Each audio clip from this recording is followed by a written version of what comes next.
It's time now for Johnny Dollar. Hi. Well, hiya, George. I've been wondering when you were going to come up with another wild one for me. That is not the case this time, John. John? Tell me, how is your, have you had a security clearance lately? Well, sure, in connection with that rocket fuel case I handled. Good. But, now, what's this all about? Well, I can hardly discuss it with you over the phone. Oh, top secret, huh? Top secret, and of tremendous importance. Okay, George. I'll run over and see you.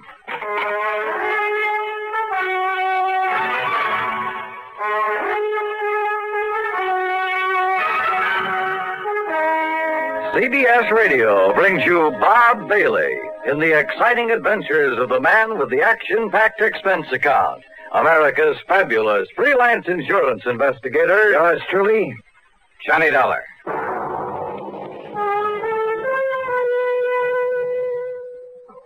And now, Act One of yours truly, Johnny Dollar.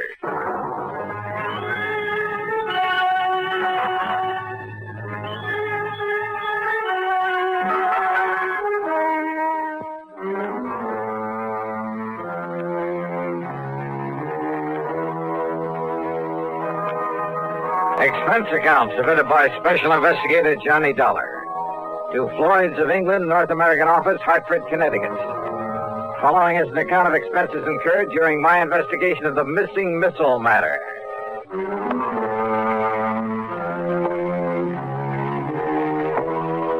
When George Reed starts calling me John, well, it must be pretty important.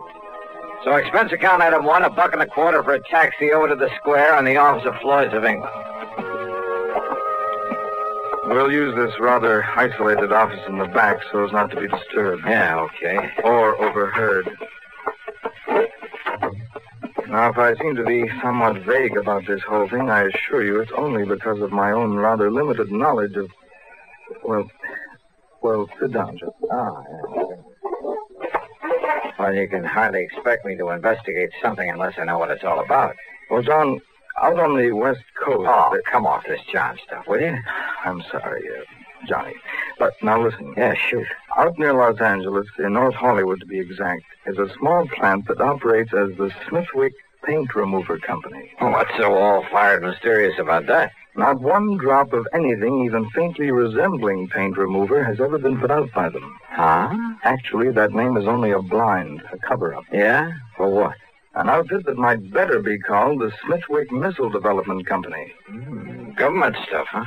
Johnny, they have no official connection with our government whatsoever. But unofficially? That's the sort of question we never ask. So far as anyone knows, our government simply doesn't recognize them, gives them no support, financial or otherwise. So far as anyone knows. Which means they receive no protection from Uncle Sam either. So Floyd's of England writes the insurance? Precisely. Under orders from our top brass. Well, what's happened out there? What's the trouble? Johnny, it appears from what Smithwick told me on the phone that one of their missiles is missing. Oh, well then. What? Yes. Oh, now look, George, I heard of a guy who mislaid a bass drum once and somebody who had an elephant stolen. Johnny. Oh, one of those missiles? Oh, wait. Hey, maybe he was talking about one that got lost in outer space. But then why send for me? They have nothing whatsoever to do with the firing of those things. But don't you... A small plant out there, did you say? Yes. Oh, then it simply doesn't make sense. Now, George, Johnny, all I know is what Dr. Smithwick told me over the phone. I agreed to have you go out there immediately. He'll be waiting for you there whenever you get there. Well? Okay, George, whatever you say.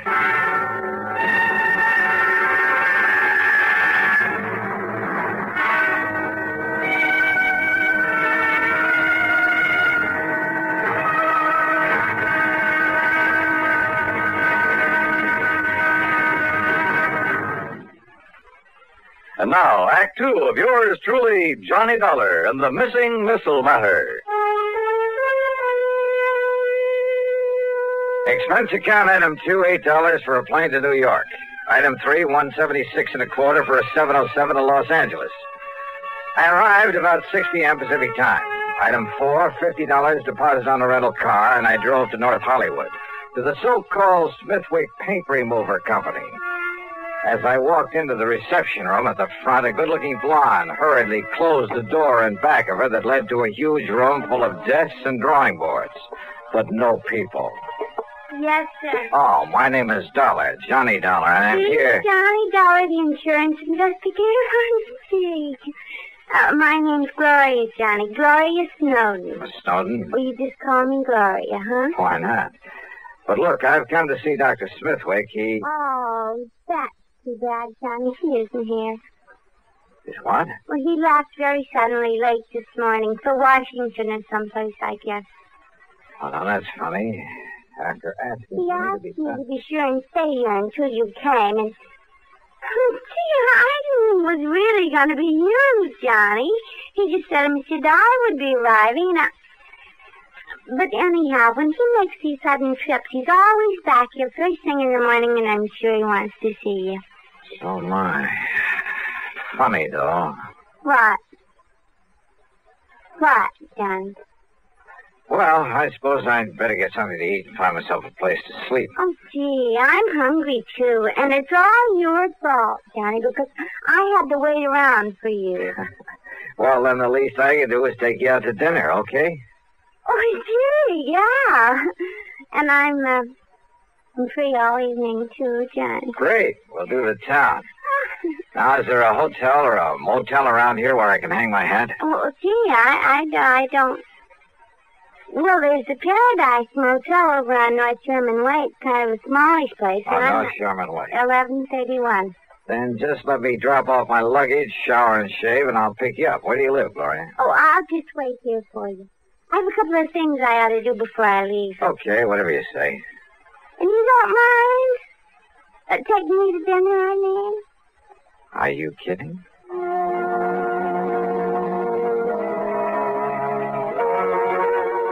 Funny, all this big emergency, all this hurry. The man who'd sent for me was off somewhere else.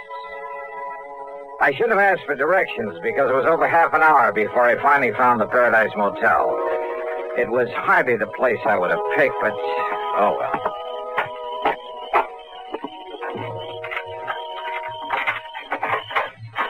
Yeah, here you are, Mr. Dollar, number 7. Okay.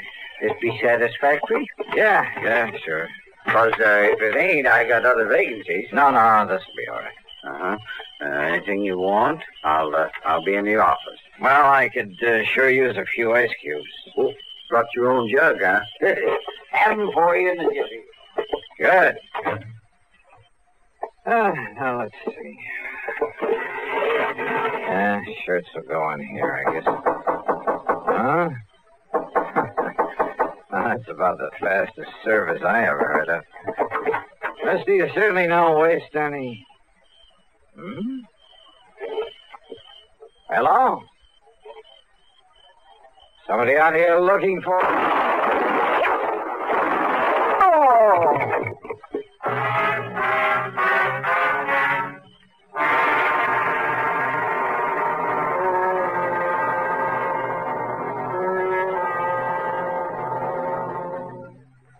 Act 3 of yours truly, Johnny Dollar, in a moment. And now, Act 3 of yours truly, Johnny Dollar.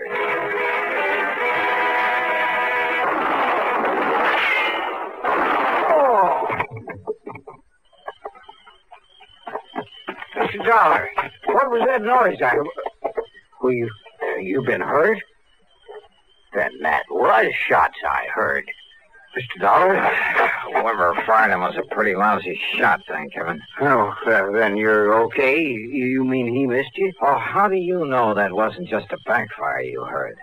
Backfire? Yeah, from some passing car. Well, don't you tell me that is any backfire. Wait a minute. He, did you say? Well, yeah. Well, did you see him? Get a look at him. Oh, no, I was in back at the ice machine. So he could have gone into the office to look up my room number. I heard the noise and that car pulling away, and I just come running. Yeah, that car must have been waiting around the other side of this motel. Now, look, mister, what'd you say your name is? Barnwell. Jed Barnwell. And, Mr. Dollar, I'm going to call the police. No, don't. Huh? Well, now, I realize you're a special investigator, some kind of... That's right. And I don't want you to call the police in on this, not yet. But now, look... That's an order. You got the authority? Not only that, but look, I want to rent another room from you. Oh, you mean you'll pay for both of them? That's right. You have another vacancy? Well, if you want the truth, you're the only guest I got tonight. I can understand that. So you take care of whichever unit you want, and I'll sign you into it. No, just let my name appear on the register for this one. Then you toddle off to bed and forget about me. Well, and here. Here's a 5-spot for getting me the key to the one next door, number 8. Oh, yes, sir. Yes, sir. Whatever you say, Mr. Dollar. And you still want them ice cubes? Brother, I sure do.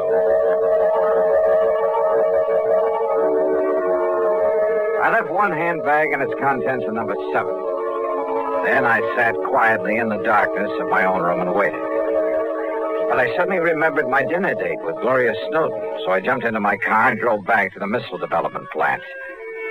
The place was dark. I drove to a corner drugstore to a phone booth and looked for Gloria's name in the directory. It wasn't. So, back to the motel. In number 7, the room registered to my name. The door was still locked. I went back to number 8 and sat there trying to think this thing out. Huh? I doused the light, pulled my gun out of the holster, and sneaked quietly to one side of the doorframe. Mr. Dollar? Mr. Dollar, I saw your lights go out. I hate to disturb you at this time of night. Yeah? Who is it? My name's Bob McKinney. McKinney? That's right. Sounds familiar. Well, I used to work for CBS Radio, and, I used to handle that program dramatizing your insurance case. Oh. I want to talk to you. It's important. All right, come in, Bob. Hey, what's in that box? It's a tape recorder, kind of a special one. When old Jed Barnwell, he's a kind of a gabby old guy. Yeah, he sure is. Well, when he told me you were staying here, Johnny, I figured I'd better get to you and tell you about... About what, Bob? About some code signals I have here on tape. I picked them up about an hour ago. Morse code signals? Yeah, international code. It's like this, Johnny. I have my own amateur license, W6VFG, and I fool around with a lot of high-frequency experiments. So? Well, I got a couple of wires crossed on my receiver. It took me to a frequency that isn't even supposed to be on the air anywhere. Yeah? I started hearing what I thought was a high whistle. It was so high it was barely audible, like an oscillator note, a continuous squeal. Only it broke off now and then. Well, now, Bob, in spite of finding a key myself a long time ago, I'm afraid this is a little outside Wait, Johnny.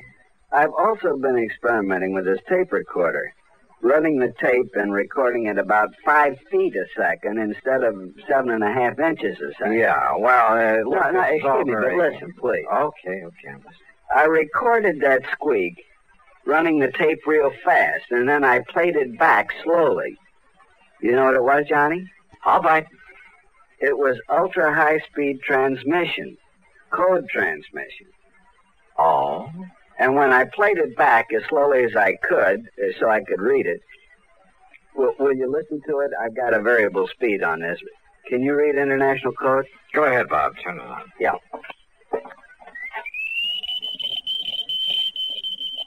Oh, can't you slow it down a bit? Maybe if I hold it back on the reel. Wait a minute. Listen to that. That's what I mean, Johnny. It's legitimate code, all right, only... Well, have you any idea what language that is? I certainly have. Well, what? Whatever that message is. Well, it wasn't intended for anybody this side of the Iron Curtain. And did you understand just, maybe a couple of words? Yeah. Now, look, have you any way of telling where that signal comes from? Well, it was mighty powerful, like it was real nearby. Ultra-high-speed transmission. And on a frequency that nobody in the world's supposed to be using. Bob, if there was some way to spot that transmitter, if we could only... Kenny McManus. What? If I can rig that direction finder at Kenny's to my receiver, when it's rigged to catch a signal... Then do it. Get hold of McManus and his direction finder and trace down the source of that signal. Meantime, leave this tape recorder with me. I'm going to round me up an interpreter. Then you caught those 2 familiar words in that message. My name. That's right, they were. Johnny Dollar.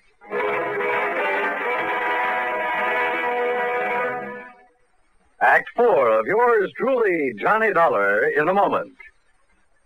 And now, Act 4 of yours truly, Johnny Dollar.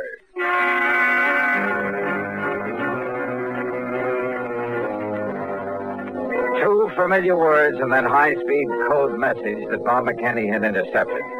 So high speed it sounded like a continuous squeal, until we played back the recording slowly and recognized it for what it really was. A secret message in that foreign language. Those two words were my own name, Johnny Dollar. My one good police contact there on the West Coast was Lieutenant Harry Golden of the Homicide Squad. Sure, it was out of his line, it was the middle of the night, but he rounded up Alan Orloff, an interpreter, sent him over to see me. It was nearly 8 a.m. by the time I transcribed the code message. And then when Orloff finished translating it.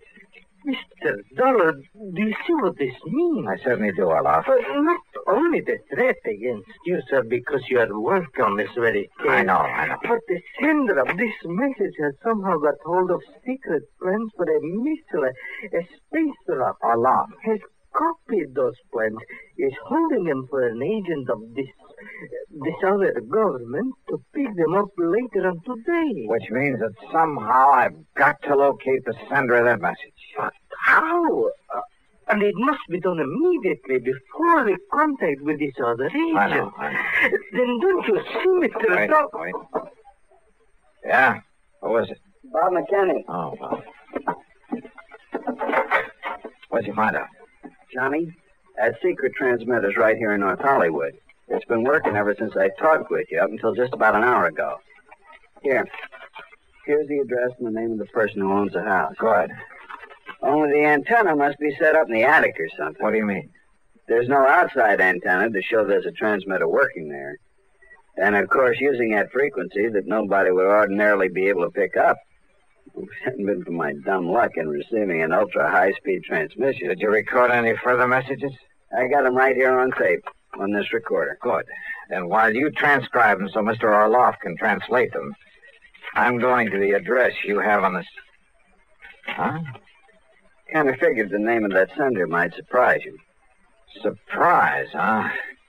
That is the understatement of the week. I'm going over to that missile development outfit. And I hope and pray Dr. Smithwick is there now.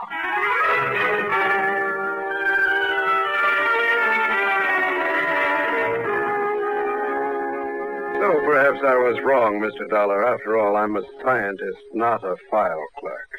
But I was certain the plans for that missile were missing from the vault just before I was hurriedly called to Washington. Dr. Smithwick. Contrary to our usual policy, I asked the government to send some men here to investigate. They'll probably arrive here shortly. Doctor. Yet now on my return, I find the plans intact in their proper place. Oh, those plans were stolen, all right. And for the benefit of one of the big foreign powers. What? But that could only mean that someone here in this organization... Right. You mind if I call in your receptionist? Gloria Snowden. I want her in on what I have to say. You mean to say you tell that stupid little girl about this? You think I need to? Well, Dollar, it's because of her lack of intelligence that it's safe to have her about. Any bets? Gloria. Yes, Johnny? Come in here, please. Oh, gee, sure. Hi, Doctor. Now, Mr. Dollar. Doctor, Gloria was the only one beside yourself who knew I was out here, who could have arranged or carried out the attack on me last night. Attack? More important, she's the last one you'd suspect of being able to gain access to your vault, of taking the plans, having them copied, and preparing to turn them over to a, well, it sounds corny, but to a foreign agent. Are you serious? Johnny, whatever you mean by that. However, having intercepted a radio message sent out from a transmitter hidden away in her home. Well, this, Doctor, is a slowed-down, intelligible tape recording of that message. Well, I don't know what... Well, Gloria, or whatever your real name is. Very well, Dollar. And of course, neither of you gentlemen can be allowed to leave this office. Gloria, that gun... That's right. Any famous last words, Dollar? You know, Gloria, this tape recording is the only real evidence I have against you. What? So what? So here. Maybe you'd like to have it. Oh, no, you...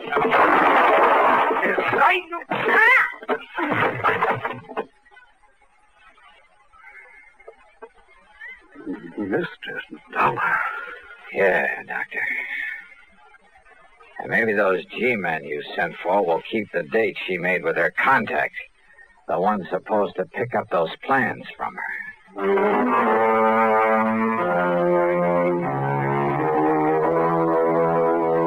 The government boys were more than glad to take over, and I hope they can find some way to reward Bob McKinney, who really solved this case. Expense account total, including the trip back to... wait a minute. Forget it. In so good a cause, it was the least I could do. Yours truly, Johnny Dollar.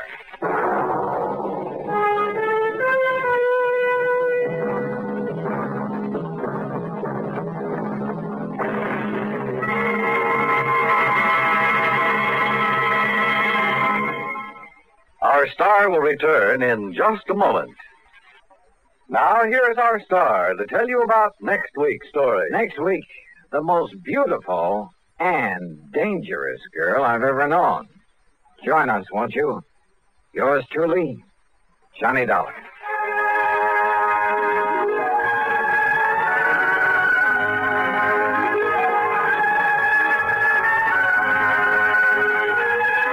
Yours truly, Johnny Dollar, starring Bob Bailey, originates in Hollywood and is written, produced, and directed by Jack Johnstone. Heard in our cast were Virginia Gregg, G. Stanley Jones, Horace Lewis, Harry Bartell, Don Diamond, and Bartlett Robinson.